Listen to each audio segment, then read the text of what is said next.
everybody, and welcome to this Google Hangout. I am Veena Khanke, Director of Grants and Partnerships at Dining for Women. And today I have with me Amy. Amy Moore is our associate at Dining for Women, and she is our tech support. I also have two people from Etta Projects. I have Pennye Nixon, who is the founder and director of operations at Etta Projects, and Debbie Ranniger, who is the director of Etta Projects. Etta Projects was founded in the year 2003. They work in the southeast area of Bolivia, and their programs focus mainly on women and children. So Pennye, Debbie, let me introduce the two of you. Hello, Pennye. Hi, Debbie. Hi. Hi, Veena. How are you? Fine, thank you. Thank you for joining us. And if the two of you would like to discuss the project now for us. We'd love to. So I'm Pennye, and I'm the founder of Etta Projects.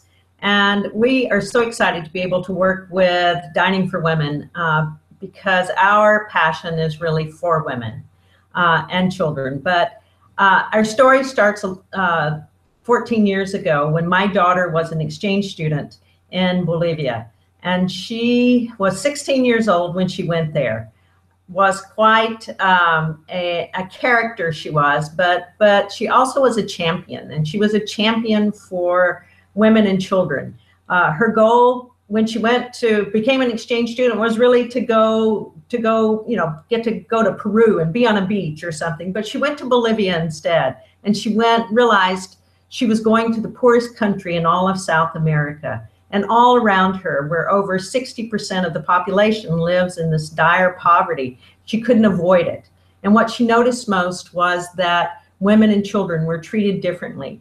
Women who were not of the upper class were not treated the same. And her goal while there was to demonstrate that everyone could be treated the same. So she would go play soccer in the streets with children, and she would kiss the maid that worked in her home and the laundress who came every day. And she'd give them a kiss on the cheek and shake their hand with the same respect she would greet anyone. And when she died 3 months into her stay in a bus accident, people had noticed. The Catholic Church where she went to school and the Rotary Club that sponsored her there asked to name a comedor, a dining hall for malnourished children, after her. And with that came Etta Projects. And for the first 6 years of our existence, we fed over 200 children daily in 2 facilities, and we trained their moms in job skills and money management. After those 6 years, we moved into rural villages. We turned those projects over to a wonderful women's organization who still runs them today.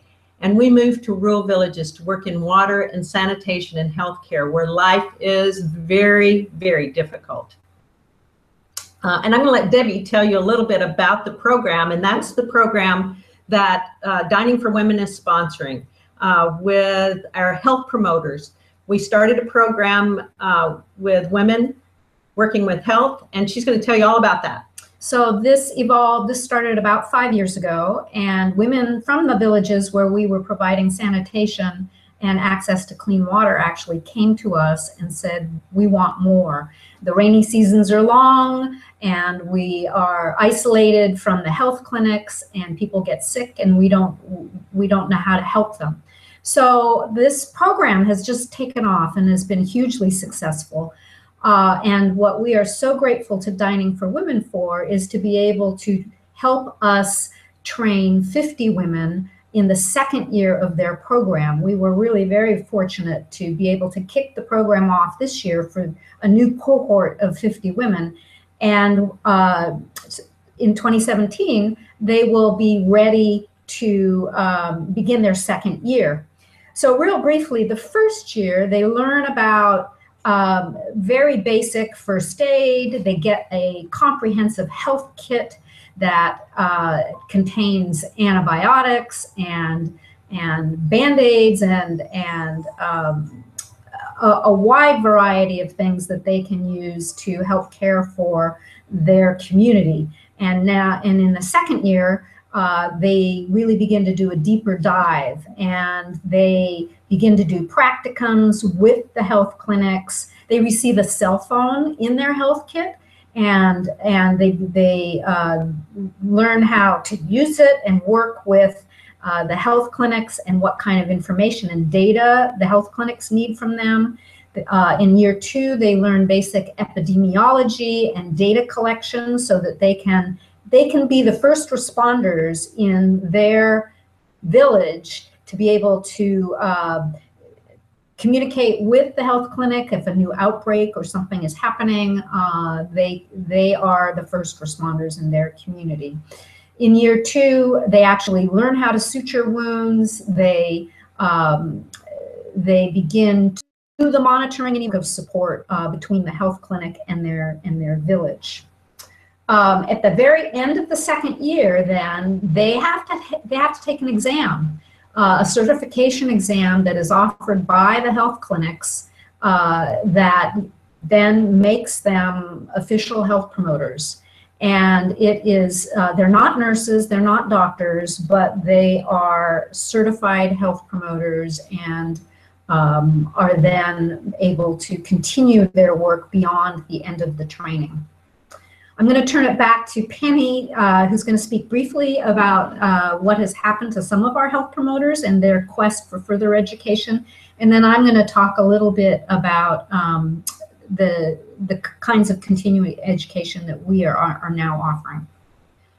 So one of the wonderful things, like Debbie said, we've been doing this for about 5 years, and we've trained over 99 women in this profession. And they have changed. Life has changed for them. In Bolivia, living in a very patriarchal society, for instance, is difficult. Your job is to take care of the kids, to find the wood to burn, to cook, to take care of the animals that live around, and sometimes to even harvest the sugar cane. So one of the things that happens is these women get very downtrodden because Bolivia has the highest rate in South America for domestic violence as well. And none of them have escaped that violence. And so, but one thing we began to see is that women's roles in communities began to change. Leadership changes. Women start becoming leaders. So imagine if your husband has a machete cut from the sugarcane fields and it's raining cats and dogs outside and you can't get out of the village to get to a doctor. And yet you look at your wife and she can suture you up. And she knows how to administer the medication, how to clean the wound, how to administer the sutures, how to clean it every day after that. And you don't get an infection and you don't miss more work.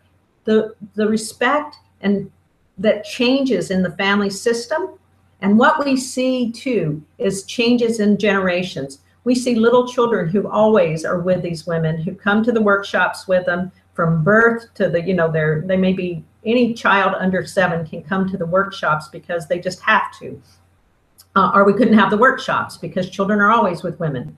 And so then so they began to change as well. They began to see their moms in different lights. So we began to see things change. And then women have become nurses out of this program. They've gone on to get their education, to finish high school. One woman named Martita, she has become a nurse. She had to finish high school to get there. And she has 3 children. And now she works in the local clinic where she never dreamed she would before. And there's many, many of those such stories that we would love to share. So call us. We'll tell you all about them. One of the things that has happened with Etta Projects as a result of this, and perhaps in a minute during the question and answer we can talk more about it, is because of this interest and demand, we've now established a training and education center where we are now bringing the cohorts of trained women to continue their education and learn more about topics that they have expressed interest in, particularly indigenous medicine and issues around domestic violence and healthy families. But I think I will stop there and turn it back over to Vina, because I know you've got some questions you want to ask us. Yes, I do. Thank you so much, Pennye and Debbie, for that very compelling story about your founding. And it is absolutely clear that you work very closely with your communities. So my first question to you is, can you tell us more about the population that you're working with? Who are these women? What is their background? Clearly, you're addressing so many family issues when you work with them. Most of the women that we're working with, many are indigenous, but it's also a mixed population. Indigenous folks are coming from the highlands up in the mountains of Bolivia and come down because there's work in the lowlands. And so they join with other folks and communities in different, and so there's mixed indigenous. So we'll work in a community that may have Guarani, Quechua, and Spanish descent folks, and it makes it really, really difficult sometimes to do that work. But interestingly, I think the Health Promoter Program is one thing in every community that joins these women together, that unites them to begin to look at better health for their families and changes for themselves as women. So, you know, you're dealing with a community that's fairly diverse. You described the project to us. Dining for Women is not funding your first year of your project, which is actually ongoing right now. But we are coming in your second year of funding. Can you give us some idea of how you are dealing with some of the cultural barriers of dealing with women, training the women, the way their husbands are reacting, perhaps how they're all dealing with the education on reproductive health? Okay. One story comes to mind that I'll share, and then I'll turn it back to Pennye. One of the things that we started because of concerns around the dynamics in a patriarchal society is a Healthy Families program. And part of that program really was aimed at the men and helping the men become supportive and proud of the women who were participating in the health promotion program. And one of the things that we did was we made all of the men t-shirts in Spanish that had a variety of different sayings on them, from "I'm proud my wife is a health promoter," or my wife saved my arm, or I don't remember what some of the other ones are, but they were able to wear these t-shirts and wear them with pride and be able to actually brag about their wives or their family members who were participating in the health promotion program. And this instilled in them not only pride, but it gave them a role, a support role in a positive leadership kind of way. I think too that we've taken time. It takes 2 years to become a certified health promoter, and that time allows for change within culture as well. So men, and you're right, men initially do their women's taking any point of leadership. But because it's a 2-year program, because we move them very gradually and very slowly through, and we involve the whole community, then there's a little bit more acceptance. After the first year, we get very little pushback. During that first year, we have to be very sensitive because all of us know if there's a threat, violence becomes greater. And so it's really important to teach women to support each other, but to also bring men in, as Debbie said, as supporters as well. It doesn't take long once once women go from just caretaking to healthcare, they immediately become leaders. And that changes the dynamics in villages. And we begin to see women. We now have women in every single village we've ever worked in leadership roles, whether they're the leaders of water committees or they're the leaders. We have some who are now presidents of their whole community. So, and that's just in 5 years. So it shifts and it changes. And we think healthcare is the absolute way that really begins the change for women. Mm-hmm. So in the time we have left, I was wondering if you could address what your future plans are.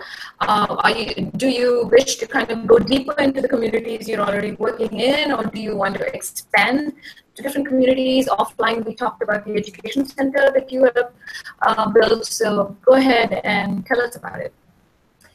Yes, we have recently established a new education and training center, and that center will actually serve the purpose, multiple purposes. Not only will it be the place where we bring the cohorts of women that we have trained back for additional education, but opportunity to network with each other and learn from each other and create a dynamic network across villages. But we will also bring in new villages. We will continue to expand. The demand for our service and support is increasing. And as other villages hear about what we're doing, and they look at their village and say, you know, we need this too, they approach us and then ask to have us provide that training in their village. So we're doing that, and then we're also using the Education and Training Center to bring people like women from Dining for Women who want to come and see our work.